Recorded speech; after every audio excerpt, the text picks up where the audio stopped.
Hi, Sue Ricks from the Sue Ricks Academy, talking to you about the energy of our home. It could be a business, but I want to talk about home.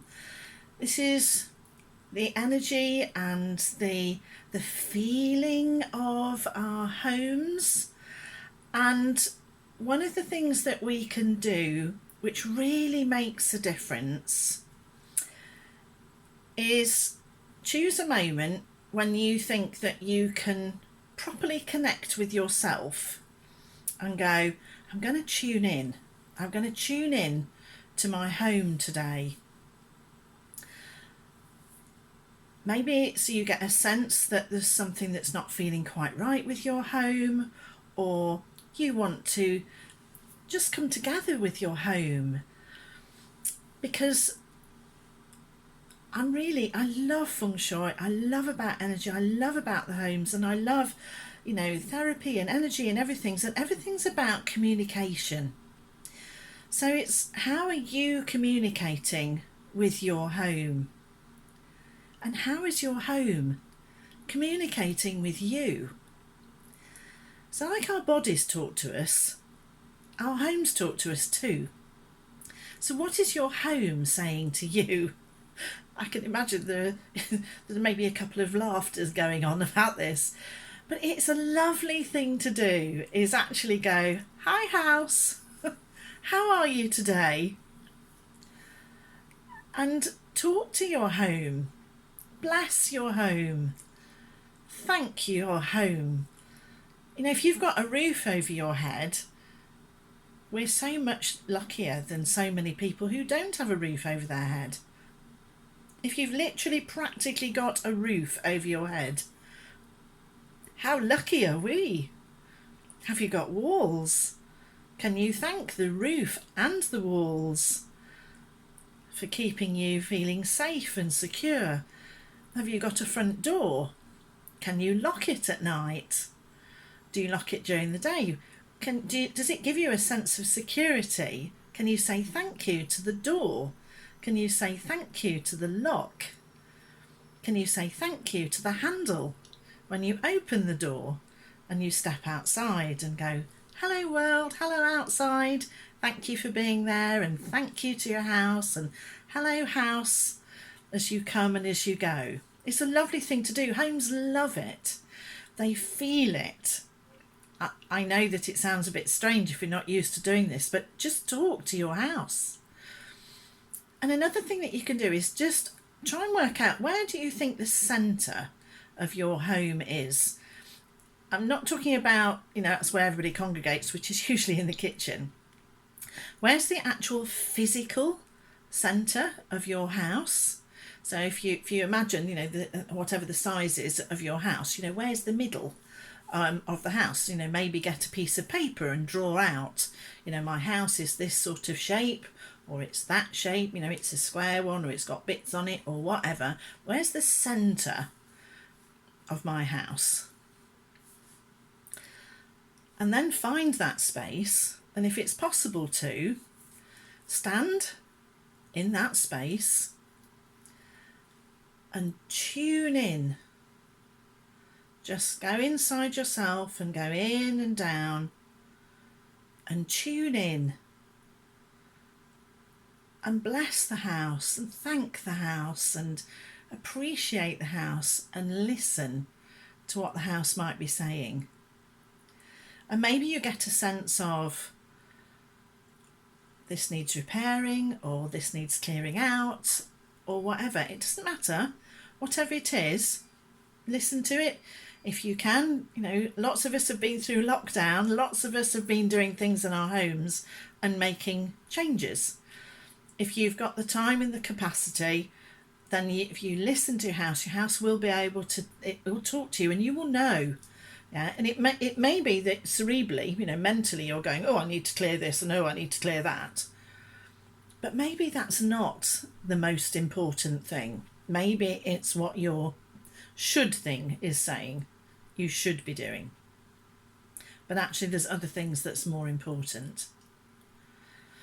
So when you've tuned in and you've blessed the house, then And just go through into every room of your house and say, thank you. Thank you for being here. Thank you for holding these things that we have in this room. Thank you for the nice things that have happened. Thank you for getting me to this point today. So even if you're not having a good day, it's got you to today. And say thank you. Bless it, thank you, appreciate it. And in each room, have a look for one thing in the room that you love or like or quite like, and focus on that. It's a lovely way of being able to give yourself a bit of an energy lift when you walk into that room. And then there's a few things that I thought I would share with you that you can use. A few crystals. I'm not going to go into the full detail of crystals, but I'm just going to talk to you a little bit about. So that could be that we're talking about using something like an amethyst. Yeah. So amethysts are really nice to pop around anything that's electronic. So you can pop those like around your computers or where you're recharging your phone. Right. You can pop those there. You can also use rose quartz. As a sort of a calming, because it feeds and nurtures your heart. So if there's a place where you want to feel calm or nurtured or feel safer or anything, some people pop them under their bed. Yeah, so you can use rose quartz. It doesn't matter. This is a huge piece of rose quartz that I've got in my garden, but it could also be, a smooth piece or just a little small piece. It's not showing on the photograph very well, but just a little lump of rose quartz. And then I'm going to talk to you about another bit of crystal, which is a bit different. Yeah, so lead crystal. So this is my lead crystal decanter and some lead crystal cut glasses. They're brilliant for putting on a windowsill. If you've got a window at either end of the room, so maybe at the front of a house, you've got a window, and then at the back of the house, you've got a window. So the energy would come in the front of the house, but it would zoom straight through and out. So if you want to put something like a lead crystal ornament or a vase or a decanter or anything on the front windowsill, so the energy comes in here, right? It's what it's called scatters the chi, which means that it sort of holds it around in the house rather than it coming in at the front and belting out at the back.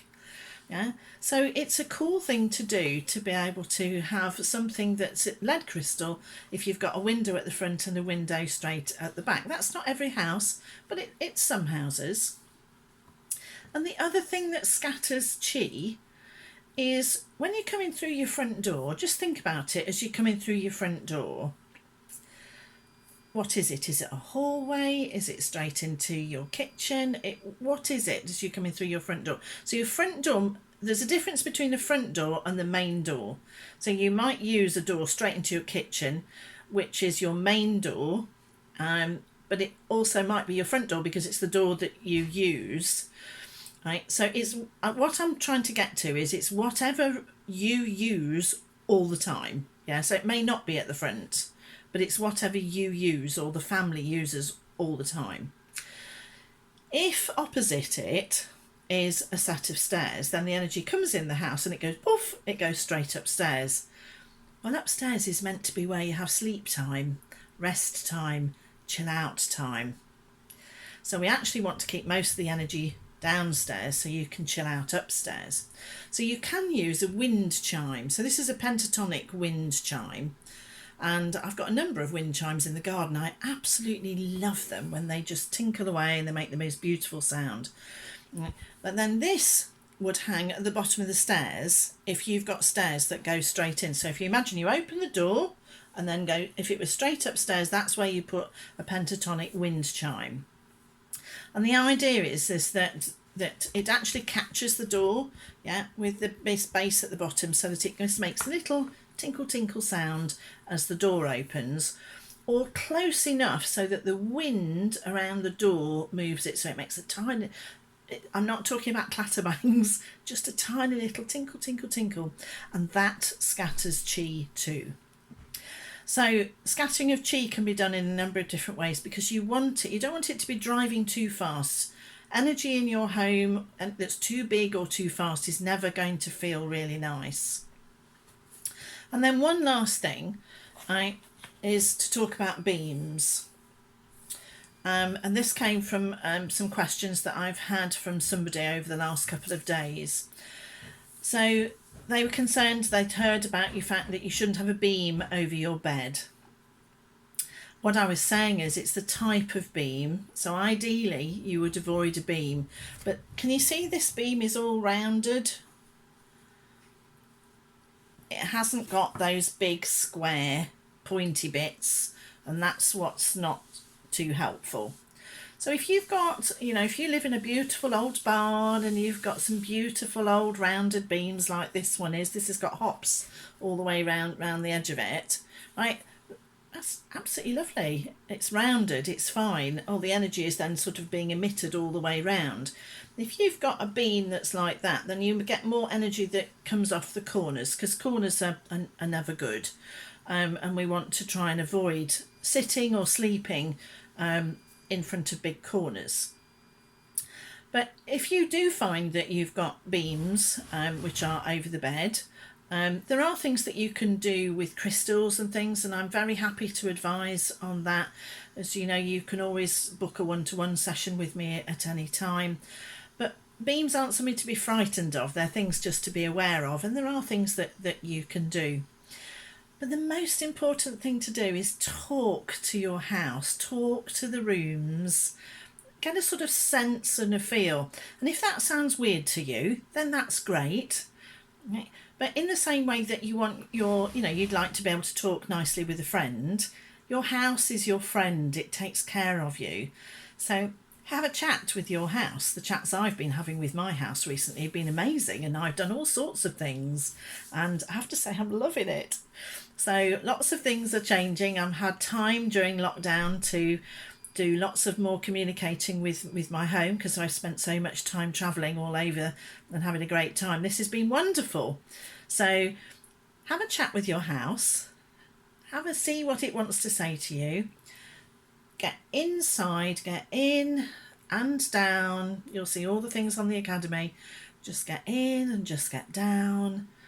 Check in with yourself, get still, and then stand in the centre of the house, and then walk through the house and say thank you to the house and see what the house is saying back to you. You might find that you're inspired to do something that you hadn't thought of doing before, and it makes such a difference to the feel of the house.